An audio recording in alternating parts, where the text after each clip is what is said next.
Well, everyone, they weren't kidding when they said this would be the longest and the craziest producer blog that they have posted yet. My, oh my, this is insanity. So we have the producer blog for the state of the game, week 6, and I wish I could summarize it in 1 or 2 sentences like some of the other ones before, where it's really just been one change or one thing that they're highlighting, but unfortunately, this one can't really be summarized in 1 or 2 sentences because it's absolutely crazy. Not only is it really long, but it goes into so many different things, so many different changes to the game. They're completely revamping several aspects of the game as well. Just at a quick glance, you guys can see how insane this producer blog is. So with that being said, let's jump right into it. Let's get into the details of what this producer blog is, the changes that are coming to the game, talk about it a little bit, of course. And with that being said, here we go, everyone. The producer blog for the state of the game, week 6. Now, I will mention this as well towards the start. This is going to be a longer video, so get ready for that because I don't want to miss over anything important. Dear Maplers, as I discussed in last week's blog, we have a few major changes coming in with the new expansion and the new Soulbinder job. The new content will be covered elsewhere, but I would like to discuss how we are going to take care of 2 major ongoing discussions within the community: gear progression and chaos raids. So here we go, gear progression. As mentioned earlier, we see a few improvement points for gear progression, and we are going to be making major changes to support 3 things. Create new ways to collect resources, provide more resources for gear enchanting, and let players focus on getting the required resources faster. So the first thing is major changes to the hard mode dungeon system. Oh boy, get ready for this, guys. Here we go. Hard adventure dungeons. We are revamping the overall dungeon structure to enable players to choose which gear to farm and also let players enjoy different types of dungeons to diversify overall gameplay. One of the issues with the current dungeon reward system is that there are too many possible items that can be rewarded from each run. While random item drops are a core part of the MMO genre, being unable to aim for a specific item slot was proving frustrating for those with the final few pieces of equipment they wanted to upgrade. Also, it was forcing players to only play Fire Dragon Dungeon, which was hurting the overall dungeon experience. As such, we are adjusting the reward structure for hard adventure dungeons to help you focus on a specific item slot. Also, we believe that this will let players try various different types of dungeons, which will eventually benefit the entire community. See the details below. Okay, so first of all, they are going to be changing the gear score requirements for all the hard mode dungeons. And if you take a look at this little chart here, you'll see before all the hard mode dungeons had a gear score requirement of 2100. Well, after this change, a few things are happening. The Fire Dragon and Labyrinth Halls hard mode dungeons will have their gear score lowered from 2100 to 1800, so that's a decrease of 300 points. The Temple of the Immortals and Lubelisk will stay the same at 2100 gear score, and Beyond Linktress and Rune Temple will have their gear score increased to 2800 from 2100, which is an increase of 700 points. Dungeon difficulty. We believe that since the Beyond Linktress and Rune Temple already require more complex strategies and skills compared to the others, they do not need a difficulty increase to reflect their new gear score requirements. However, we'll be weakening the bosses for the Fire Dragon and Labyrinth Halls hard adventure dungeons, giving them 10% less health and 25% lower attack. Now, this is another big one here. Not only are they changing the gear score, but the entire reward structure for dungeons is going to be completely different. So here we go. Reward structure for the dungeons. Now players will be able to choose dungeon based on what part of their gear they want to progress. This will enable players to experience different types of dungeons to farm required gear to progress to the chaos raids. So before, all dungeons had the same similar type of reward structure for gear. You would get one piece of armor, so you would get a headgear, top, bottoms, gloves, or shoes, and you would also end up getting a weapon, and of course different dungeons had the different weapons that you can get. So Fire Dragon, of course, being the main one, people were farming for the Merpogoth weapons. Well, now things are quite a bit different because instead of all dungeons dropping all the armor and specific weapons, they've revamped it to now Fire Dragon and Labyrinth Halls will give you a headgear, gloves, or shoes. Temple of the Immortals and Lubelisk will give you weapons, and you can actually choose which type of weapon that you want to get from the Temple of the Immortals and Lubelisk. You won't have to rely on RNG to make sure that you get the right type of weapon that you are looking for to upgrade. And then Beyond Linktress and Rune Temple will give you top or bottom. So interesting about this is it's actually very similar to the gear structure that they have for Chaos Raids right now. So we have 3 Chaos Raids, 2 of them available right now. Of course, the first one, Shadow Altar, will give you your headgear, gloves, or your shoes. Then the next one will give you your top and bottoms. And finally, the last Chaos Raid, which we don't have available right now, is the one that gives you your weapons. So they did something very similar to Chaos Raids, except for hard mode dungeons. Since this will reduce the amount of Onyx Crystals and Chaos Onyx obtained from overall dungeon runs, we are going to compensate that by adding more Onyx Crystals and Chaos Onyx Crystals to the normal hard adventure bonus box. In total, players will be gathering the same equivalent amount of resources by running dungeons. So interesting to note is the reasoning behind this is, of course, before you would get a piece of armor and you would also get a weapon every single run. It would be a random piece of armor and a random weapon. It might not necessarily be for your class, but that's 2 pieces of gear, a weapon and an armor. After this, it looks like you're just going to get either 1 weapon or 1 armor, depending on the hard mode dungeon that you run. These Onyx Crystals and Chaos Onyx Crystals from the normal hard adventure bonus box will be bound to your character. As part of the above improvements, however, we will be making Onyx Crystals and Chaos Onyx Crystals that come from dismantling enchanted equipment bound to character. Wow, wow, okay, all right, well, that's happening apparently. The reason behind this change is to enable us to give out more resources which Meso sellers cannot leverage. For example, if we give out character binding Chaos Onyx Crystals, Meso sellers will be able to enchant their weapons and dismantle them to obtain tradable Chaos Onyx Crystals. Oh yeah, it's that trick. Okay, I remember that one, of course. Might have a video about the one on the channel from a while ago.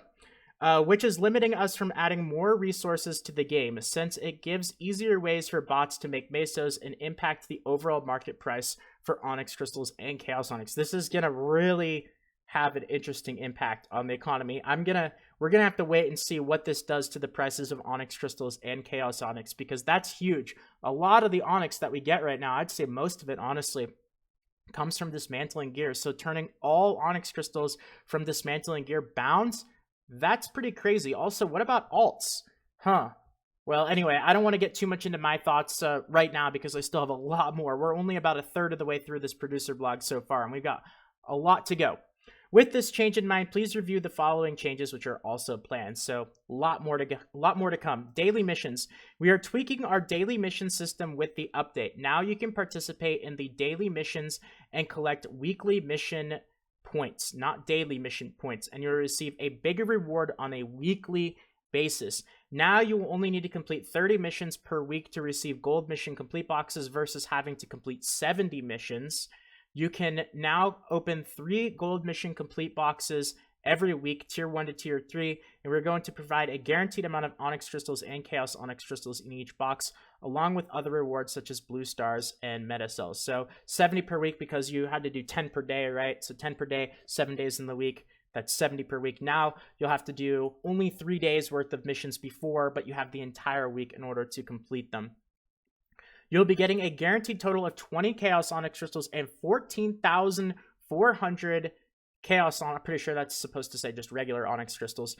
14,400 regular Onyx Crystals. If you get all 3 gold mission complete boxes, you'll be able to obtain boxes at 300, 600, and 900 MP. All the resources will be bound to your characters. So that actually sounds about compared to what we get now, because now you can get 500 or 1,000 Onyx Crystals from your gold mission complete boxes. You can get a total of 6 of them per day. So technically you could, if you get insanely lucky, get 6,000 Onyx Crystals. But you don't usually get them every single box. You usually seem to get them maybe every 50% or half the boxes. And then on top of that, it's a random chance whether you get 500 or 1,000. So the average that you seem to get is around 2,500 to 3,500, something in that general ballpark, maybe even a little less than that. So getting 14,420 Chaos Onyx, that actually seems to be pretty similar to how many we were getting before.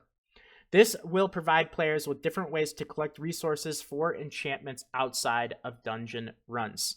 Sky Fortress. This is something a lot of people want to know more information about. Another big change with the December update is that with the addition of the Sky Fortress content, we will let players collect gears and resources from the Sky Fortress contents. This is still being finalized and we cannot disclose more yet, but this will help players expand their gameplay outside of dungeon runs and let players gather resources faster. So when it comes to Sky Fortress, we know information about how Sky Fortress worked in the Korean Maplestory, but we've already seen a lot of changes from Korean Maplestory to the global version. So as much as a lot of people have asked me to kind of do like a first look at Sky Fortress and go into what it's going to be about, I can do that. It's definitely a possibility for a video in the future, but you guys have to keep in mind that there could be so many changes made to the way that it works and the rewards that we get and all that stuff. Just like with Chaos Raids before, when I made that video about Chaos Raids, like a lot of that information in the video isn't even accurate because they made so many changes from the Korean Chaos Raids, like the amount of them that we can do and just overall changes. So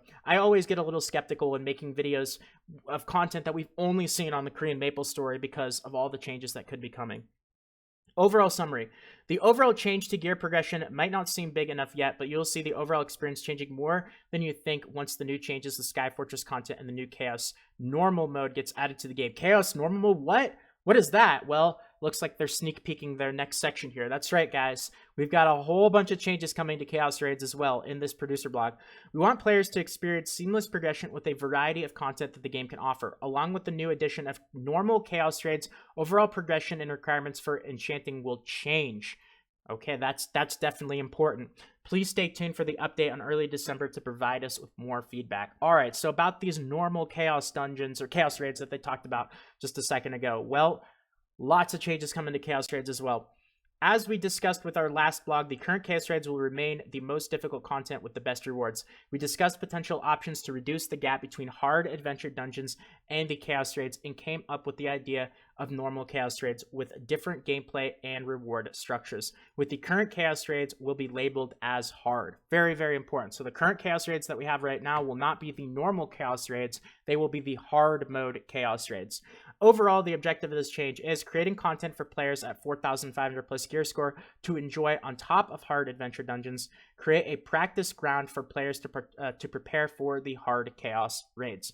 Normal mode will be different from hard to ensure that hard mode keeps its unique value, provides players with a goal that everyone can work towards. Okay, so here we go. Normal mode will be as follows. Gear score requirement will be the same as hard mode. Interesting. It shares the same daily and weekly raid limits with hard mode, similar to how normal and hard adventure dungeons share a limit. It will be a 6-player dungeon instead of a 10-player dungeon.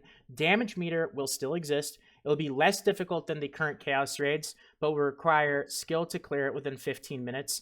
Type of reward is similar, but you get fewer rewards. Approximately 37% of the rewards compared to hard mode. Wait, 37% or 37% less? If it's only 37% of the rewards of hard mode, that's still a huge incentive to run regular Chaos Raids, the ones that we have right now, because that's only about 1/3 of the rewards for Chaos Raids that we have right now. No specific rank rewards. Normal mode won't have separate rankings. The Clock Tower raid won't have a normal mode and will remain as the most challenging Chaos Raid for the player. So the weapon one, the one that's coming towards the end of November, won't have the normal, easier 6-player version of it. The detailed rewards are as follows. Please note, dungeon boss pets can only be obtained. Dungeon boss pets can only be obtained from hard Chaos Raids. Oh, okay. All right. So here we go. Wow, this is... Okay, let me not get too confused here. Normal Shadow Altar. So, Devorok's Treasure Fragment Selection Box with their choice of 5. Okay, so you get fragments. I see it. That makes sense. 5 Extreme, Rage, or Panic Fragments. Okay. Let's see, normal. And then the hard mode gives you just the boxes. So, the fragments are, you need many fragments in order to create a regular piece of gear. So, this is definitely significantly less rewards. Looks like the accessory drops are still the same, though. Looks like it's shared across all of them. And gemstones. Let's see. 1 gemstone and 1 gem dust box, 1 special red potion, 1 gemstone and gem dust box, and then a random exceptional pet. Okay. Let's see. So, looks like it's the same. Normal labyrinth halls. I think that's supposed to be the second Chaos Raid, right? Not the actual dungeon labyrinth halls. Mox Treasure Fragment Selection Box. And then for the hard version of it, same thing as what we have right now, which is the entire box, not just the fragments. And then the clock tower, the final chaos raid, won't have the easier difficulty, won't have the 6-player version of it, and you will get the full weapon boxes from that. So that's the change. You could see the loot. It looks a little bit confusing if you just look at this list right now, but the normal versions of the Chaos Raids, which are the easier 6-player ones, instead of getting the full piece of gear, you just get fragment boxes. That's it. You need a lot of fragments to actually get a piece of gear. The normal, or the hard version, which is the Chaos Raids that we have right now, you get the full pieces of gear. Okay, as you can see from all the changes, we are preparing for the game's major expansion in December. You'll see the below improvements. More ways to collect resources required for gear progression, which includes the addition of Sky Fortress and normal Chaos Raids, meaning you'll be able to collect resources faster and you'll be able to play a variety of content. With the addition of new content, your gear progression can be faster, but also your requirement for the gear enchantment can potentially change since you can earn your legendary gear from normal Chaos Raids. A lot slower, though. Looks like they said 37% of the rewards. That's less than half of the rewards than running the regular Chaos Raids that we have now. Hard Chaos Raids will still be the most rewarding content and the most challenging content, especially the Clock Tower, which won't have a normal mode as the flagship Chaos Raid content. And then we have other changes as well. These are just kind of the miscellaneous things. Still important, of course. New instruments. Due to popular demand, we're going to introduce new instrument types. We're adding the percussion with the new cymbals, big drums, and little drums. These instruments will be added to our service for the first time anywhere. Priest skill changes. We are going to change the Heavenly Wing skill for the priest to become non-targeting, but at 4.5 fixed distance. Also, we'll be fixing the Celestial Light bug where the dot has been reduced to 6 seconds from 8 seconds. New UGC, 3 weapon templates will be added to the game with the new update. Jotty Squad, this is their content program, their Twitch streamer thing. Criteria will be revealed, and we are also going to open up a public submission in December. Meso sellers, this is always in every one of their producer blogs, this is always an ongoing problem. We're continuing to add more measures and more customer support agents. We have agents patrolling Tria and patrolling, really, that's a great word, I like it. Patrolling Tria and Queenstown to remove bots. And the removal of ad balloons happened with the last maintenance. We are continuing to ban an average of 10,000 accounts per day. Wow. And triggering trade bans for the Meso sellers as well as some of the Meso buyers. We have seen a few tickets and verified that those were Meso buyers. Please refrain from purchasing Mesos from these sellers since it's against the terms of use. It is helping these sellers continue to evolve their system. Guilds change. Based on the feedback, we have decided to expand the size of the guild. A guild will start with 60 players and expand up to 100. This is fantastic news for all of you guys who want to join the Salty Guild. There's a lot of you, and I feel really bad that I can't accept everybody, but I really do my best to keep the guild as active as possible. It is a more casual guild, so if you guys are looking to join, it's not, a super elite. We're not some sort of secret Maplestory Illuminati like some people think we are. That's not us. We're just casual. We're just friendly. We're pretty laid back, but hopefully I'll be able to accept some more people now. Guild size expands by 10 at guild levels 4, 7, 10, and 13. We are also looking at changes for guild leaders, especially when they're not present in the game anymore. Maple Arena PvP updates. We are getting more details on the Maple Arena for December. We can confirm it will be added and that there will be a dedicated PvP weapon. Oh boy. This will be slightly different than the Korean version, and please note, we are adding this to ensure players can play PvP Arena content based on the control skill. You'll be able to enter at the Maple Arena at level 50. Each match, best of 3 rounds, meaning you need to win 2. It'll be based purely on skill, meaning you won't be able to use consumables. And the dedicated PvP weapon will be the most efficient weapon because of the debuff that it'll be adding. PvP weapons cannot be enchanted because we have seen players in other regions using PvP weapons instead of regular gear based on its efficiency. You'll be able to earn Valor tokens, which you can use to purchase from the Arena shop. No reset for the Valor tokens. Rankings will reset every 4 weeks, meaning the term for each season is only 4 weeks, 1 month long. You will earn Mesos in a special limited duration amount as a rank reward. And Black Friday and Cyber Monday. We've prepared great deals for Black Friday. There will be doorbuster deals and a personalized Black Friday merchant where you can purchase items at a 60% discounted price. Oh boy, I'm interested to see what these items are. If you want to avoid your charging limit, we recommend purchasing certain stuff. Okay, you could purchase, all right, don't need to get into the details of that. We didn't start teasing our December update yet, but we already have tons of content and changes to share. We always strive to take your feedback and make the best decisions for the game. While we understand some of the decisions are different from what you hope for, we believe the community will see similar end results from the changes. As always, thank you for being part of the Maplestory 2 community. We will provide more updates next week in regards to the major December expansion we are preparing for Maplestory Lee. Of course, from Jung-Soo Lee. Again, I apologize if I am pronouncing that incorrectly. Holy moly, guys. That was a crazy producer blog. Wow. I just, wow. I don't know what else to say besides that. So now that we've gone through everything, I'm interested, what do you guys think about all this? It's kind of a difficult question because there's just so many different things that you could end up commenting about, but I'm really interested in your feedback. And I'm sure Nexon is also interested as well, but I'm definitely interested to see how you guys feel about all this because there's so much going on. Big changes too. These are definitely big things. Like, they're going to significantly affect the way that the end game in Maplestory 2 kind of functions. It's definitely going to change the meta, I guess you could say. So what do you guys think about all these changes? Let me know in the comment section of the YouTube video, or if you guys want to talk in a bit more detail besides just leaving a comment, because comments, you can really only do so much with them. If you guys want to join the Discord server and talk about it there, or reach out to me on Twitter, the links to those will be in the description. I'm very interested to hear what you guys feel about all of this. Now, when it comes to my feedback, this video is already the longest video that I'm going to put up on my channel, at already over 20 minutes long. So my feedback, I'd probably end up taking 5 to 10 minutes to talk about all my opinions on this stuff. But what I'm going to do is I'm going to separate that and put it into another video because of time. I don't want to put out a 35 minute video. That would just be too crazy. So keep an eye out in the future for my personal feedback on these changes. Now, I told you guys the information. This is more of just an informative video, me going through everything. And then next video, or sometime soon, I'll put out a second version of this where I kind of tell you guys my feedback of what I think of all of these changes and how I believe that they are going to impact the game, either positively or negatively. I have to take a look at it a little bit more in detail and think about what I'm actually going to say. But with that all being said, hopefully you guys are excited. Nonetheless, the transparency that the developers have with the game is absolutely insane. It's crazy. The updates that we are getting on a weekly basis, this is insane.